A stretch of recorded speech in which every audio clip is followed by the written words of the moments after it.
আসসালামু আলাইকুম, কেমন আছেন সবাই?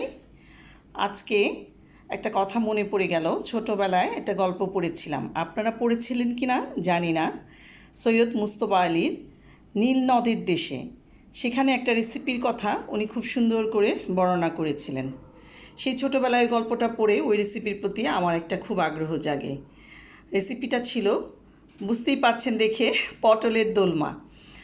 পটল দোলমা করার জন্য আমি পরিষ্কার করে ধুয়ে নিয়েছি, আর ভিতর থেকে পটলের যে বিচিগুলো ছিল সেগুলো সব ফেলে দিয়েছি একটা চামচের মাথার সাহায্যে। এটা আপনারা ইজিলি করে ফেলতে পারবেন। এভাবে পটলটা রেডি করে নিয়েছি। তারপর নিয়েছি মুরগির মাংস, কিমা করে নিয়েছি। তারপর এখানে আছে আদা পেস্ট, রসুন পেস্ট, সরিষা বাটা।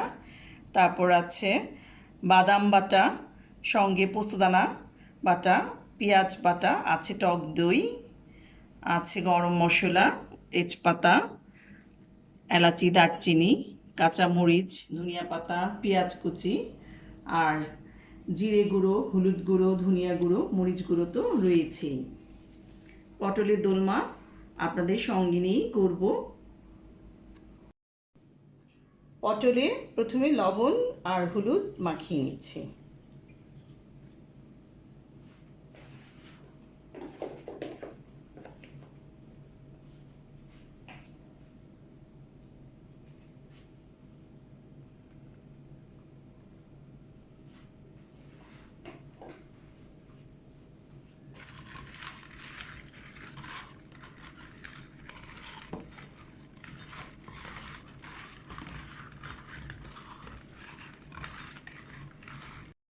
মাংসের কিমাটা রেডি করার জন্য একটা ফ্রাই প্যানে অল্প একটু তেল দিয়ে নিচ্ছি।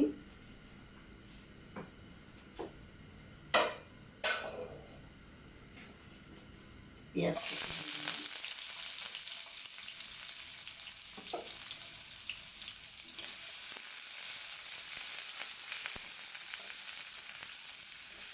পেঁয়াজটা একটু লাল লাল করে ভেজে নেব।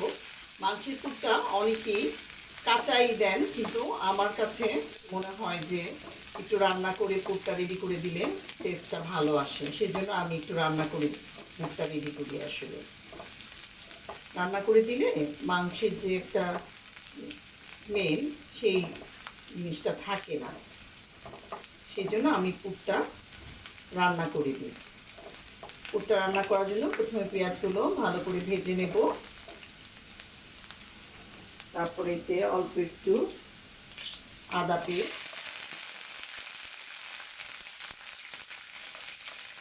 দিয়ে নিলাম।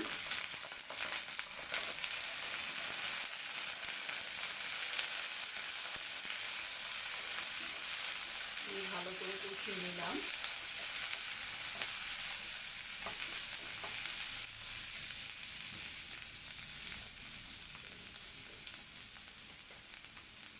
ধনিয়া গুঁড়ো,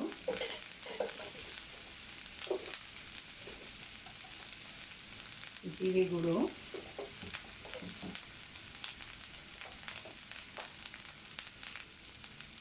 মরিচ গুঁড়ো,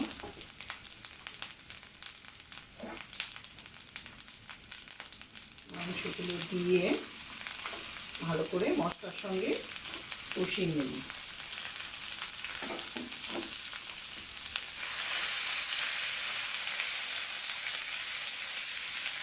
তারপর একটু ভাজা ভাজা হয়ে গেলে স্বাদ অনুযায়ী লবণ দিয়ে দিব, সয়া সস দিয়ে দিব।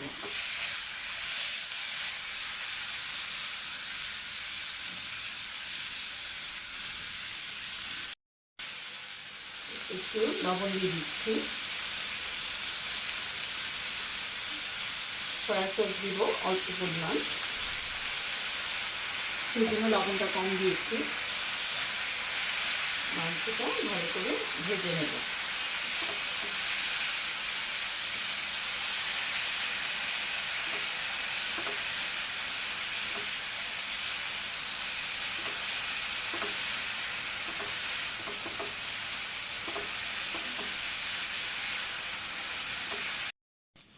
মাংসের পুরটা রেডি হয়ে গেছে। এখন চুলার ফ্লেমটা বন্ধ করে দেব আর মাংসটা ঠান্ডা হতে দেব।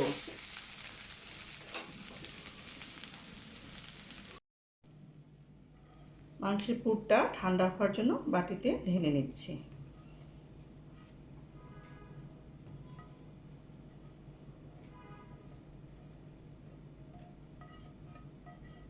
ঠান্ডা করার পরে আমি পুরটা পটলের মধ্যে ভরব।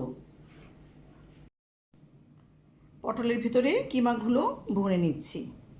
কিমাগুলো চেপে চেপে ভালো করে ঠেসে ঠেসে ভরতে হবে যাতে বেরিয়ে না আসে।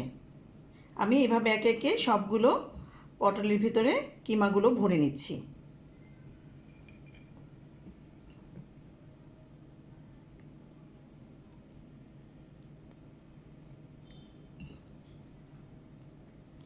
এই যে এইভাবে সম্পূর্ণ ঠেসে ঠেসে ভরতে হবে। এই যে যেমন এটা কমপ্লিট করলাম, দুপাশ থেকে কিমা ভরে দিয়েছি। এভাবে আমি সবগুলোই ভরে দিয়েছি।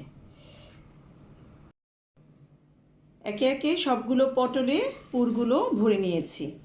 এখন পটলগুলো ভেজে নেব, তারপর রান্নাটা করব। একটা ফ্রাই প্যানে তেল গরম করে নিয়েছি, এখন পটলগুলো ভেজে নিচ্ছি।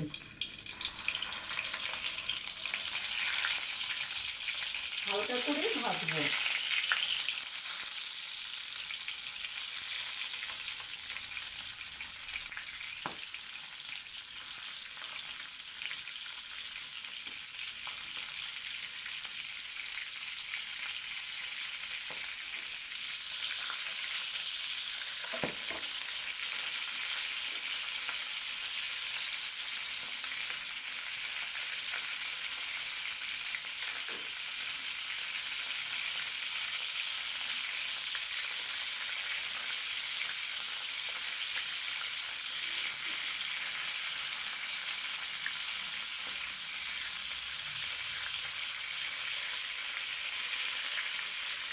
পটলগুলো একটু পিট করে হালকা করে ভেজে নিচ্ছি।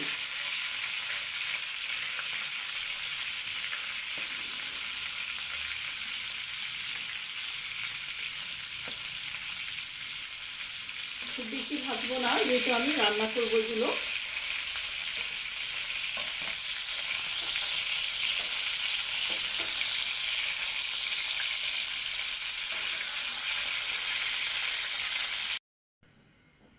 ফ্রাই প্যানে হাফ কাপ পরিমাণ তেল দিয়ে নিলাম। তেলটা গরম হলে আমি এতে দিয়ে দেব পেঁয়াজ কুচি 1 কাপ পরিমাণ।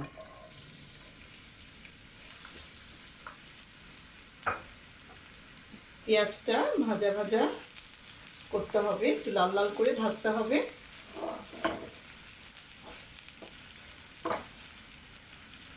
পটলের দোলমাটা একটা হেলদি রেসিপি, এতে অনেক কিছুই যোগ করতে হয়, বাদাম বাটা, টক দই।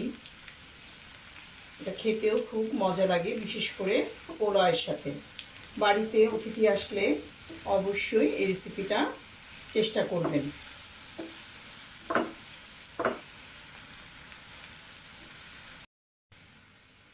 দিয়ে দিচ্ছি গোটা তেজপাতা,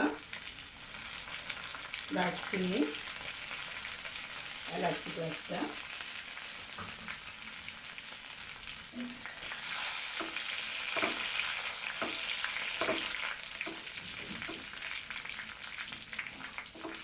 ফ্লেমটা একটু কমিয়ে দিলাম। এখন একে একে সব মশলাগুলো দিয়ে দিব। দিয়ে দিচ্ছি রসুন পেস্ট 1 চামচ, আদা পেস্ট 2 চামচ,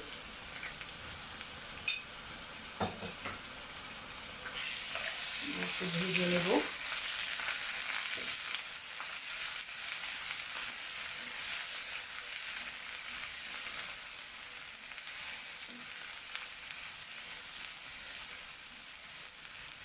অল্প একটু পানি দিব, তাহলে মশলাটা নিচ থেকে ধরে যাবে না। এরপর একে একে আমি দিয়ে দিচ্ছি পেঁয়াজ বাটা, দিয়ে দিচ্ছি পোস্ত দানা আর বাদাম বাটা।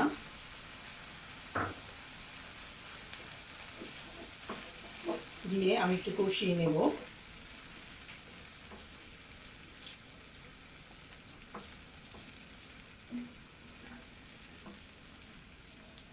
এতে তারপর একে একে সব মশলাগুলো দিয়ে নেব।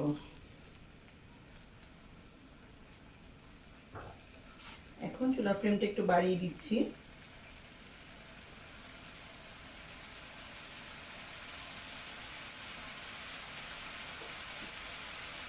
দিয়ে দিব মরিচ গুঁড়ো, ধনিয়ার গুঁড়ো, দিয়ে দিচ্ছি জিরে গুঁড়ো,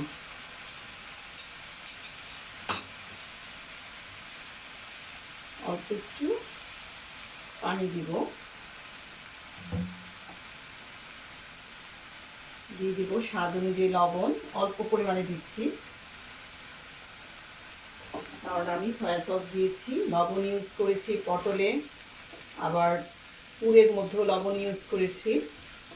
লবণটা দেখে দরকার পড়লে লাস্ট থেকে আরেকবার দেওয়া যাবে। লবণ বেশি হয়ে গেলে খাওয়া যায় না, কম হলে লবণ দিয়ে আবার সেটা ঠিক করে নেওয়া যায়। এখন আমি আর হলুদ গুঁড়ো দিব না, হলুদ গুঁড়ো পটলের মধ্যে একটু দিয়েছিলাম, সেজন্য হলুদ গুঁড়ো দিব না। অনেকেই পটলের দোলনার মধ্যে হলুদ গুঁড়ো ইউজ করেন, আমার কাছে ভালো লাগে না। আমার কাছে এটা একটু কোরমা স্টাইলে করতে ভালো লাগে। এটার মধ্যে আমি একটু অল্প একটু চিনি দিব,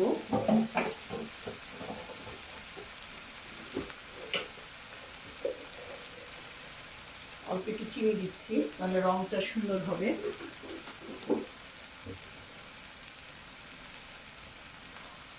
এখন দিয়ে দিচ্ছি টক দই,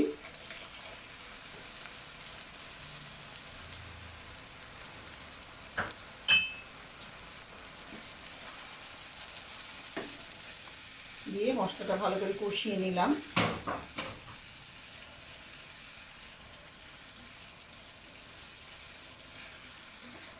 মশলাটা কষানো হয়ে গেছে, এখন আমি একটু পানি দিয়ে দিচ্ছি। পানি দিয়ে আর একটু কষানো হলে, যখন মাখা মাখা ঝোল আসবে তখন আমি পটলগুলো দিয়ে দিব, যেহেতু মাংসটা আমার সিদ্ধ করাই আছে আর পটলটাও আমি ভেজে নিয়েছি। এই ঝোলটা ভালো করে ফুটে উঠলে এতে আমি পটলগুলো দিয়ে দিব, আর সরিষা বাটাটা একদম লাস্টে দেব। ঝোলটা ফুটে উঠেছে, এখন আমি সর্ষে বাটাটা দিয়ে দিলাম। সর্ষে বাটা দিলে গন্ধটা অন্যরকম সুন্দর হয়। সর্ষে বাটাটা আসলে লাস্টের দিকে দিতে হয়, কারণ এটা বেশি জাল করলে পরে তরকারিটা তিতো হয়ে যায়। এখন পটলগুলো ছেড়ে দিচ্ছি, দিয়ে একটু ভালো করে ফুটিয়ে নেব। মাখা মাখা ঝোল হলে আমি নামিয়ে নেব।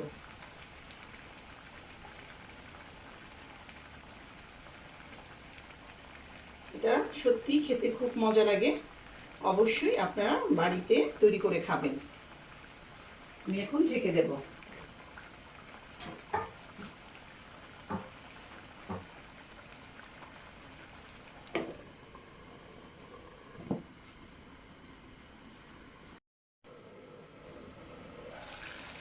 ফ্রাই হয়ে এসছে, তাই কাঁচামরিচগুলো দিয়ে দিলাম,